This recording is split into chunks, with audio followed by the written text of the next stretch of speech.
In studio, I have the founder of the Emerging Farmers Exchange, who will be sharing with us some entrepreneurial guidance. We have Kudzai. Welcome to the show, Kudzai. Thank you very much for having me. Kudzai, what exactly is the Emerging Farmers Exchange?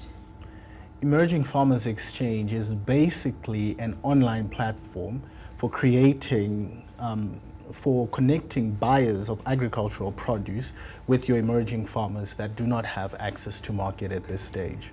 And how did you guys start? How did you get going? We started off by winning a startup competition in Cape Town, Startup Night.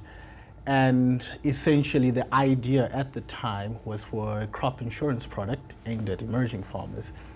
But as time went on, we somewhat changed the model a bit to what we have now, which is the Emerging Farmers Exchange, which we also got recognized for at the Standard Bank Pathfinders by getting first prize as well.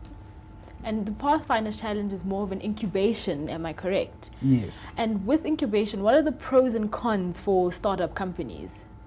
Well, it has more pros than cons, but what I'll say are the pros and cons for that is, first and foremost, you get access to training where you're mentored with regards to what you're trying to accomplish in your business, etc.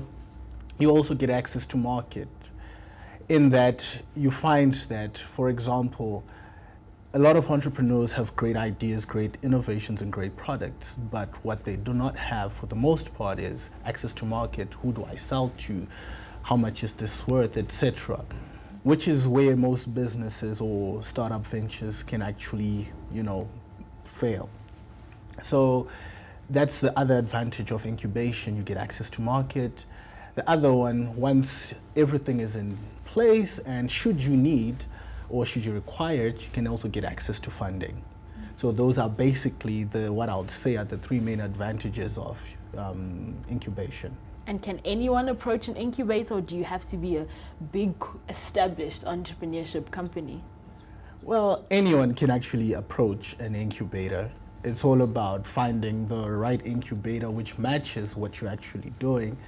And you don't have to be an established business or a big business at that point. For example, when we started off, at the time we didn't have anything of note, any big product that had been built yet. Yeah.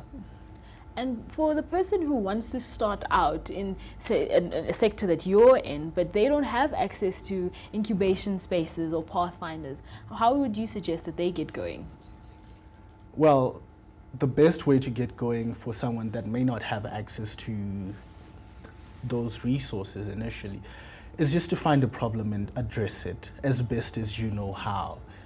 Because at the end of the day, what matters is not, it's more about the problem that you're working on and the value that you're adding as you're trying to solve that problem. So once you find that problem, you just keep going.